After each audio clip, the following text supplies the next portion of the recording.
अस्सलामुअलैकुम वरहमतुल्लाहि वबरकातुहू। कैसी हैं आप सब कुरानी और ईमानी साथियों। दुआ है कि अल्लाह तबारक व तआला हमेशा हमेशा आप सबको सेहत और ईमान की बेहतरीन हालत में रखे, आमीन। अल्हम्दुलिल्लाह, लेक्चर नंबर 9 हम स्टार्ट करने जा रहे हैं। इसमें हमने इसम की अलामात सीखी थी पहले लेक्चर में, और उसमें जो हमने इसम मुअन्नस की अलामात सीखी थी वो था एंड पे गोलता और अलिफ्ता। दो अलामत तो हम पहले ही सीख चुके हैं, अब उनकी रवीन हो जाएगी और दो अलामत आप मज़ीद सीखेंगे। खड़ी ज़बर के बाद छोटी या और अलिफ मद के बाद हमज़ा। ये भी दो अलामतें जो हैं ये भी मुअन्नस इसम मुअन्नस के बाद इस्तेमाल होती हैं। आएँ इसका इस्तेमाल सीखते हैं। सबसे पहले ये चार अलामतें हैं, गोलता, खड़ी ज़बर के बाद या, अलिफ मद के बाद हमज़ा और अलिफ्ता।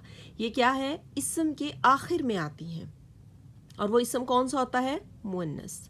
ये चारों अलामतें मुअन्नस इसम के आखिर में आती हैं और इनका अलग से ट्रांसलेशन नहीं किया जाता, इनका अलग से तर्जमा कुछ भी नहीं है। ये एक पहचान है कि आप उस लफ्ज़ को देखते ही समझ जाएं कि ये इस्म है और इस्म मुअन्नस है, ठीक है, मुज़क्कर नहीं है। आज हम चारों अलामतें इस मुअन्नस की ही सीखेंगे और ये भी कि इनका तो कोई माना नहीं होता, अलग से कोई माना नहीं है, लेकिन ये जब लफ्ज़ों में इस्तेमाल होते हैं तो हम कैसे इनको समझते हैं। गोलता, ये अलामत वाहिद मुअन्नस को ज़ाहिर करती है। किसी भी लफ्ज़ के आखिर में अगर गोलता आएगी तो क्या होगा, वो लफ्ज़ वाहिद मुअन्नस होगा और हम फ़ौरन समझ जाएंगे कि यहाँ पर मुअन्नस की बात हो रही है। और ये सारी अलामतें, ये जो सारी मिसालें हैं, ये गोलता यानी वाहिद मुअन्नस की ही हैं। आज जो दूसरी अलामत हम सीखेंगे वो खड़ी ज़बर के बाद या का इस्तेमाल है।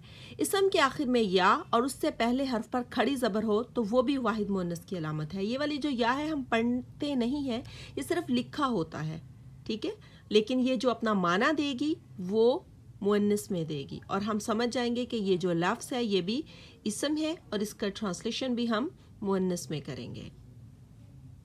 आज की तीसरी अलामत जो हम सीखेंगे वो अलिफ मद के बाद हमज़ा है। किसी भी लफ्ज़ के आखिर में अगर अलिफ मद के बाद हमज़ा आ जाए, यानी एंड पे हमज़ा हो और हमज़ा से पहले अलिफ मद आ जाए, तो वो क्या होगा, वो भी वाहिद मुअन्नस की अलामत है और वो लफ्ज़ इसम होगा। वहाँ पर उसका माना नहीं आएगा, यानी हम ये नहीं बताएंगे कि अलिफ मद या हमज़ा का कोई माना है, लेकिन हम फ़ौरन समझ जाएंगे कि वाहिद मुअन्नस की बात हो रही है और ये लफ्ज़ इसम है। और ये सारी वाहिद मुअन्नस की एग्जाम्पल्स हैं। यहाँ पर वाहिद मुअन्नस की सिर्फ बात हो रही है, ये अलामतें अपना अलग से माना नहीं दे रही।